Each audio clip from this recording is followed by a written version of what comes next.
And now, Death Valley Days.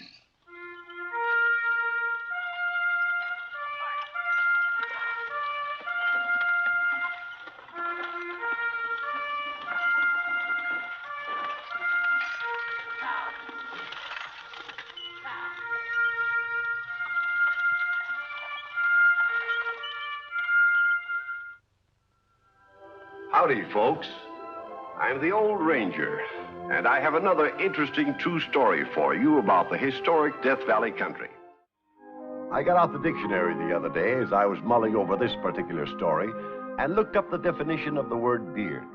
And this is what it said. The hair on the face of a male adult, specifically chin whiskers. A tuft. Tuft my eye. They never saw the fella I'm going to tell you about. The man who claimed to have the longest beard in the world. His name, Barnaby Taylor. Occupation, small-town lawyer in a western mining district. Distinguishing feature, a beard which has been growing uninterruptedly for 25 years, and which now, on this spring day in 1893, measures, well, let's guess. Barnaby himself stands 6 foot tall.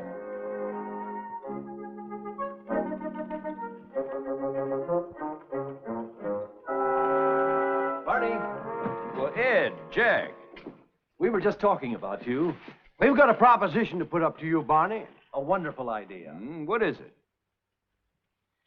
Let's adjourn to the privacy of your office. Sounds important. Oh, you'll think so when you're here.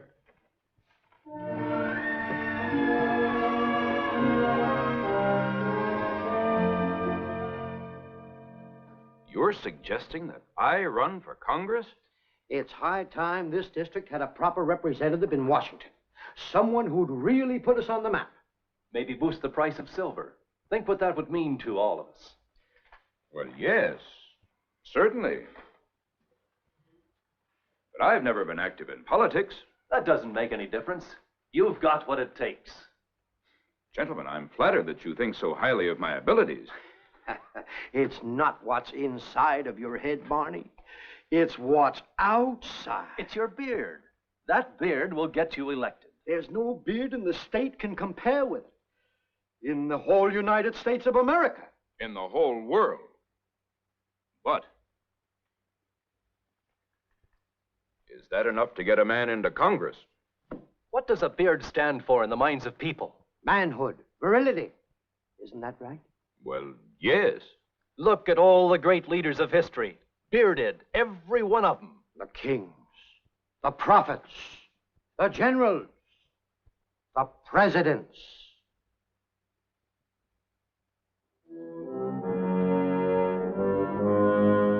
Grover Cleveland. A mere mustache. But what do you expect from a Democrat?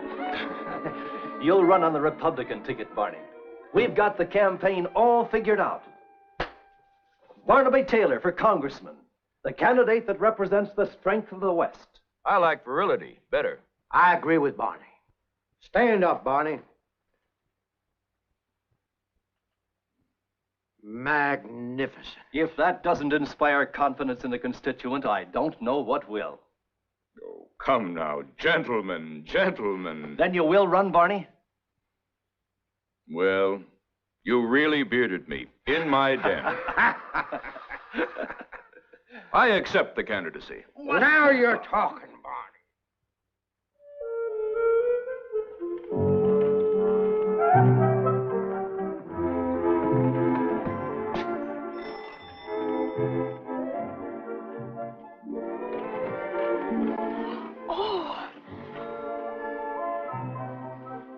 Good afternoon, young lady. Is Miss Trent in? Oh, yes, sir. Won't you come in? Thank you.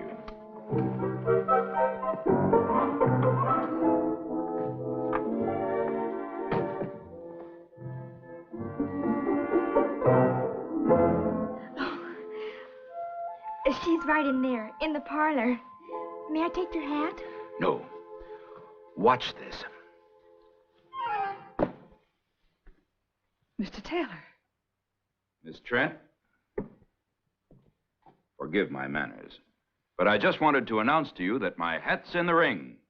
Mr. Taylor, this is so sudden. As United States Congressman from this district in the forthcoming elections. Congressman.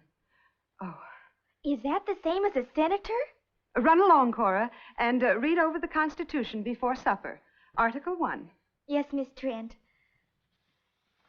Now, what is this about Congress?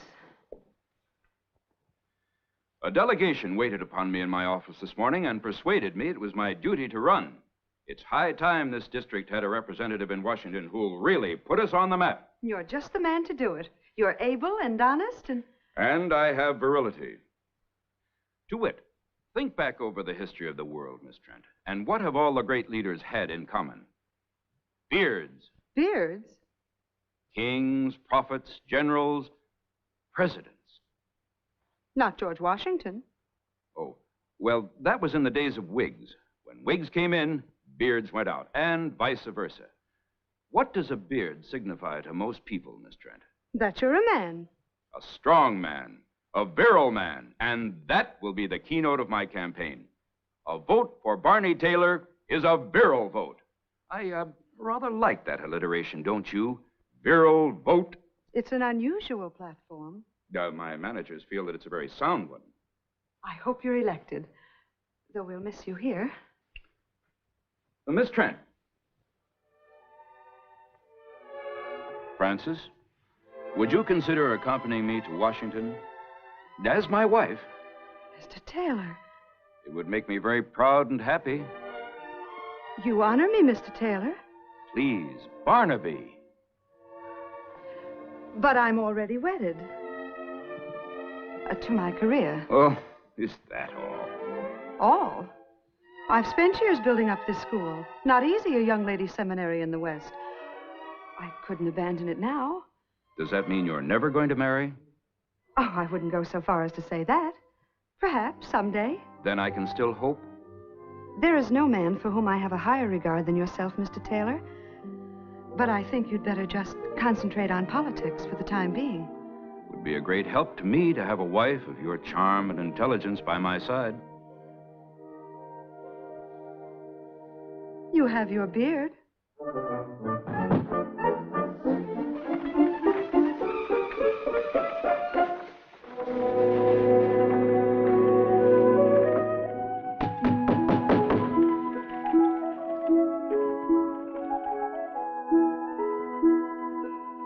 Of the United States Congress is man's work, my friends. So don't send a boy to do it. Send a man of strength and vigor, a man who will bring to the tasks at hand all the stamina and virility that are associated with the West. The candidate who stands before you is such a man, my friends. That should be plain to every one of you, on the face of it. What's the idea, boy? Just wanted to see if it was real. Well, you found out. Now, is there anyone else who'd like to satisfy himself? Yes. Step up, folks. Prove to yourself it's the real McCoy. All wool and a yard long. Yard? Why, it's over 4 feet. And still growing.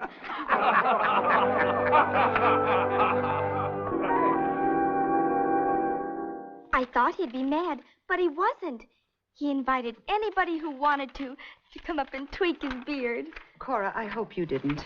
Oh, I long to, Miss Trent. It's so thick and curly. But no, I didn't. Thank goodness, for the sake of the school's reputation. I wonder what it would be like to be married to a man with a beard like that.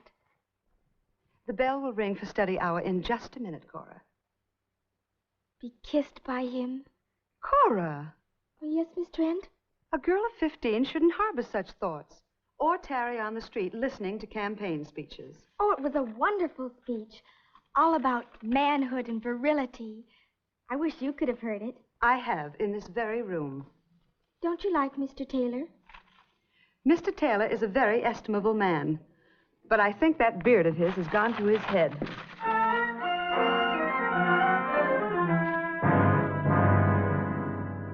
The campaign's coming along fine, but we mustn't let it bog down now. What we need at this stage of the game is something to give it that final boost. You got any ideas? We've got a pepperino. The greatest campaign stunt ever pulled. But it'll involve a little travel. Well, it's all right with me. Time I got out and stumped the whole district. We'll go farther than that. How far?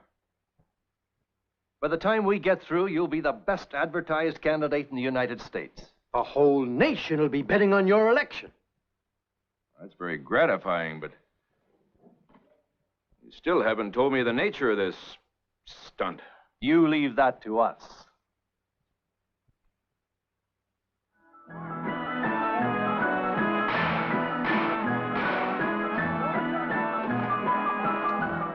Well, Barney, I guess the time's come to tell you why we've brought you here.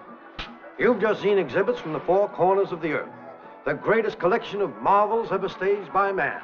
That's right. With one exception, the longest beard in the world. And that's where you come in. You mean put myself on exhibition? More than that, issue a challenge to all comers to prove that your beard is longer than any other living man's.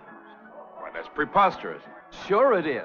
It's the greatest campaign stunt in the history of American politics. Why, your picture will appear in every newspaper in the United States. We've alerted the Associated Press. You'll be famous from coast to coast. Barnaby Taylor, candidate for Congress. Barney, win this contest and you can run for president. Yeah, but suppose I didn't win it. That's impossible. Nobody in the world has a beard as long as yours. Still, we don't know it's the longest. Barney, do you or do you not want to be elected to Congress on the 7th of November? You know I do. Then stop this backing and filling. You've got to win. We've already got a concession here on the Midway. Let's go.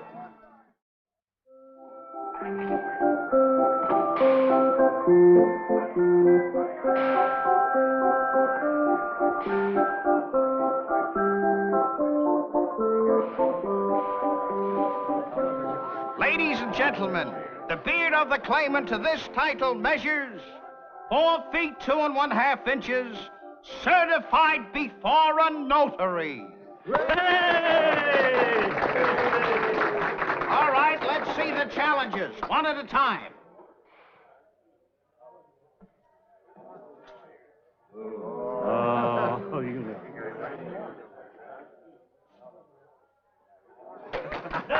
Yay for Barney!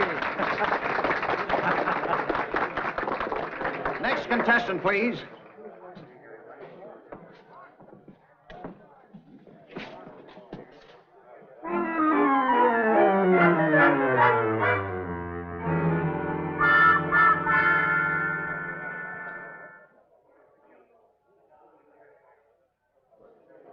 Three feet 9 1/2 inches.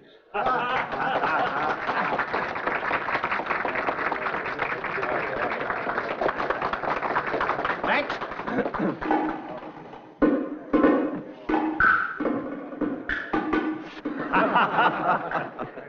Well, I'll be a bearded lady. Hey, that's not fair. It's a beard, ain't it? Yes, madam. But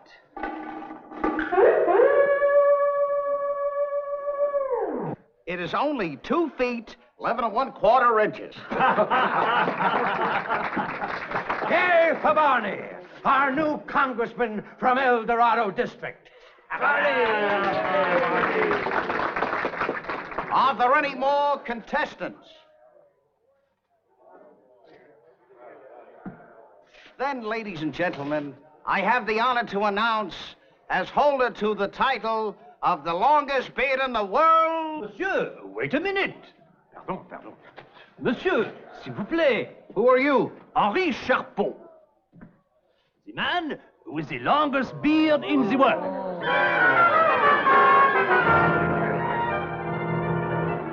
You have heard of Charpeau's elixir for the hair, no? The result, magnifique.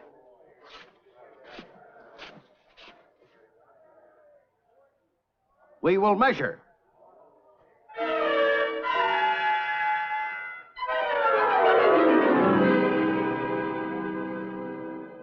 Three feet 9, 10, 11, 4 feet, 4 feet 1 inch, 4 feet 2 inches, 4 feet 2 1/4 inches, 4 feet 2 1/2 inches.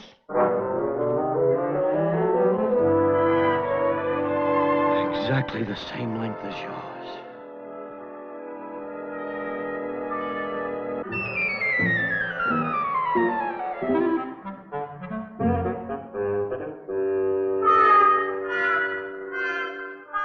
The Frenchman's beard, ladies and gentlemen, measures 4 feet 2 3/4 inches.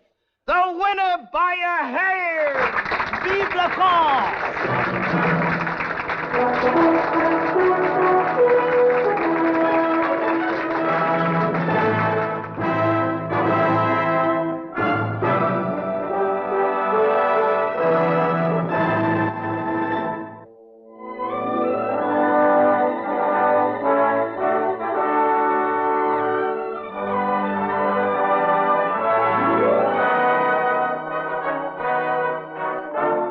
Barnaby Taylor, candidate for Congress from El Dorado, tripped on his much-vaunted beard and went down to defeat in a hair-raising contest at the Chicago World's Fair.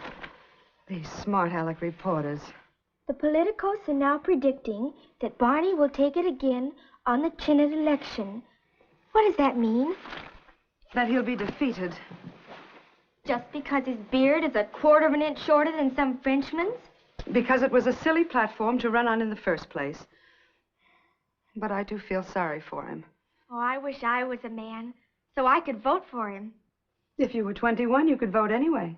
I could? In this state. It's one of the very few states where women can vote. This year, for the first time. Oh, dear. But I'm only 15. And Election Day is getting close. It says here that his platform was nothing but a hair mattress.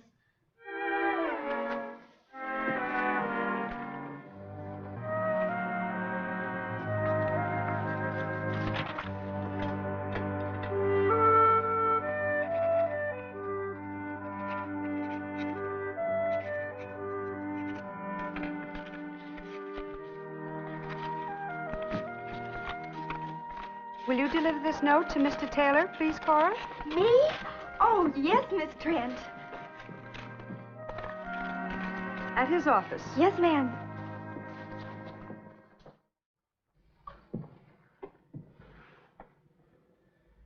Everybody's laughing at me, pointing the finger of derision.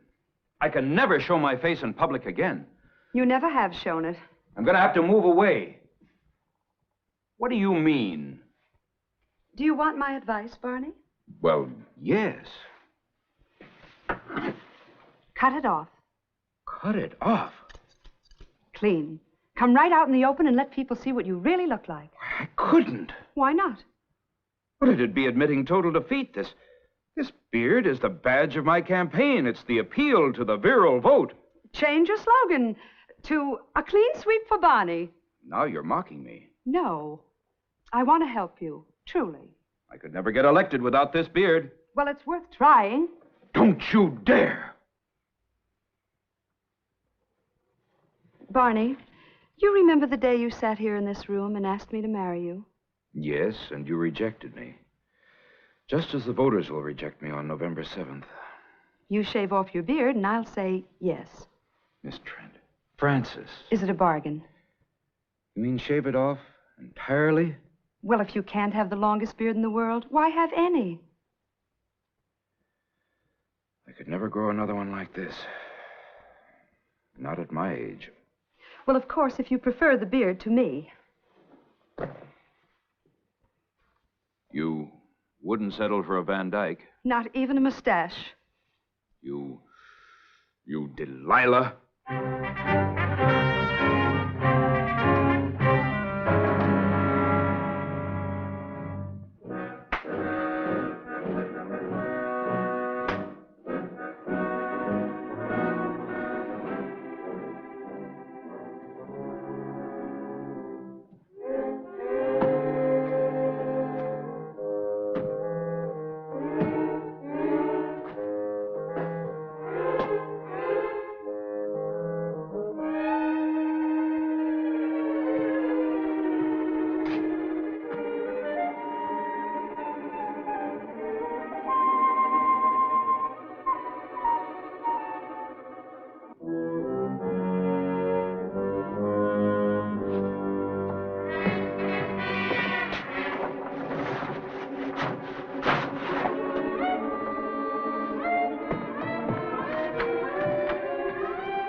Well, at least he'll get 2 votes.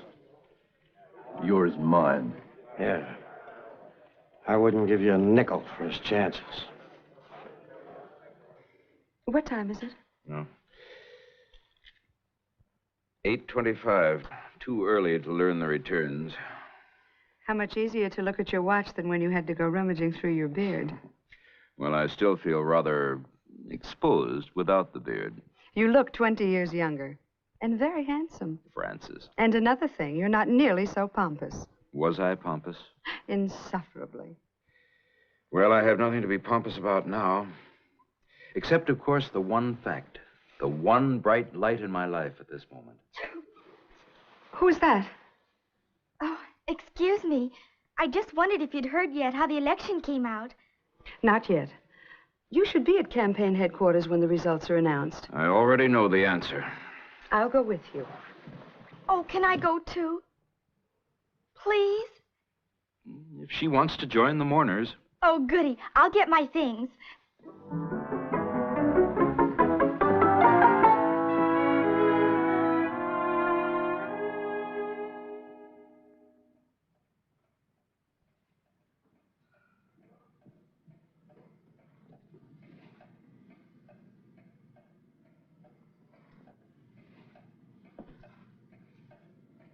What happened to the mirror that was on this wall? I took it down.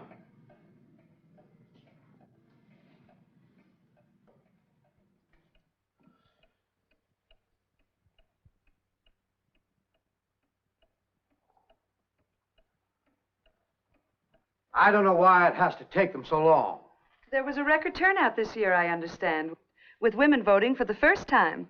Oh, those suffragettes, yes.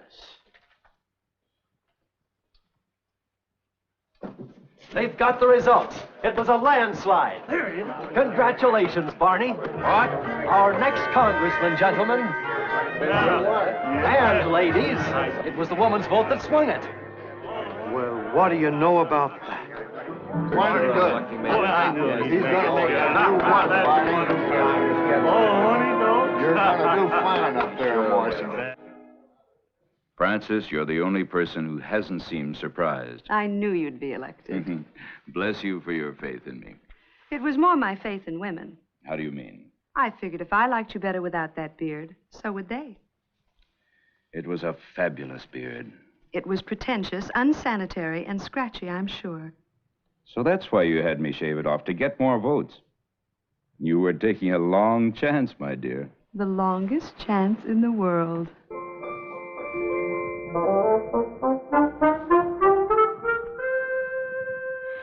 After that story, I wonder, do you think if I shaved off this muff, I'd get more customers among the ladies?